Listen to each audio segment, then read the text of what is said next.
Another blow-in to Armagh, having only lived in Portadown now for 25 years. David Braziel, by day, is the director of a software company, by night, a performing poet. Sometimes he puts too many line breaks into a story and calls it a poem. Sometimes he takes the line breaks out of a poem and calls it flash fiction. Tonight, David is reading Remnants in Ruins. David!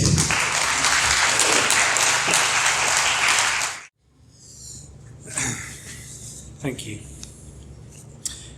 Before I read my piece, I wanted to share a very short bit with you, which two different people have sent to me today, and it's sort of relevant to the introduction there. As Raymond says, I usually write poetry, but I do sometimes write prose, and people sometimes ask what the difference is. And this is a story that's been floating around recently, and to say, two people sent it to me today, so I thought I'd share it with you. The great writer Brendan Behan was once invited to take part in a discussion and a debate about the difference between prose and poetry. And after his opponent spoke for almost 2 hours, he stood up and said he would be brief. He recited this old Dublin rhyme. There was a young fella named Rollocks who worked for Ferrier Pollux.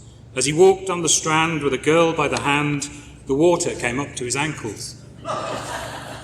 And he said, "That is prose. But if the tide had been in, it would have been poetry." I read that partly because the story I'm going to read is a bit bleak, so I apologise. It's based on a prompt by Czesław Miłosz, I think Polish poet, who wrote, "Man constructs poetry out of the remnants found in ruins." It must be past midnight, but it's too dark in this stinking barn to see my watch, and I can't risk striking a light. It's not the enemy I'm afraid of, but some of my comrades would beat me to a pulp for disturbing their rest tonight. The time doesn't matter anyway. I don't need sleep. The chances of any of us surviving tomorrow's assault are slim, and I've beaten those odds too many times already. My luck has stretched too thin, and this time it will break.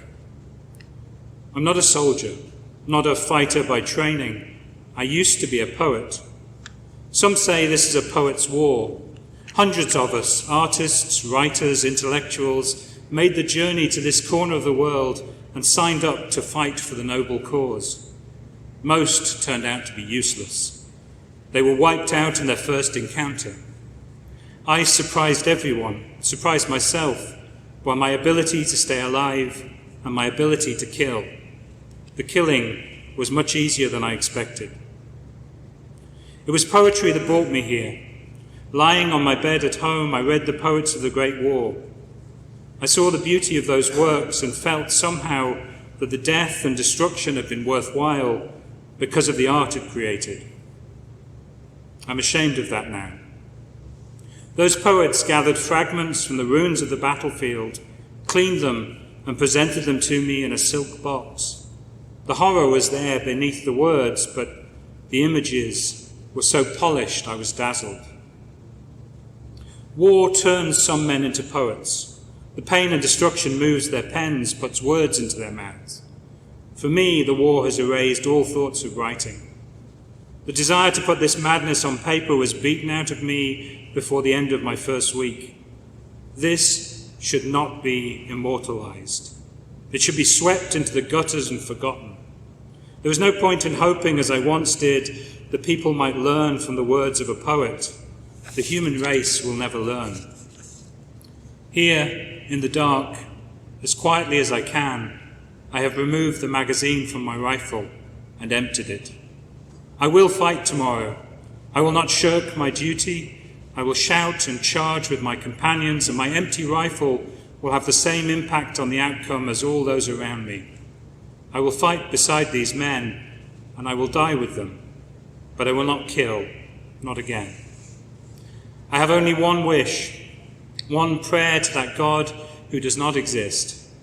If they find my body, if there is anything of me left after tomorrow's battle, I pray, please, for pity's sake, let no one write a poem over my grave. Thank you.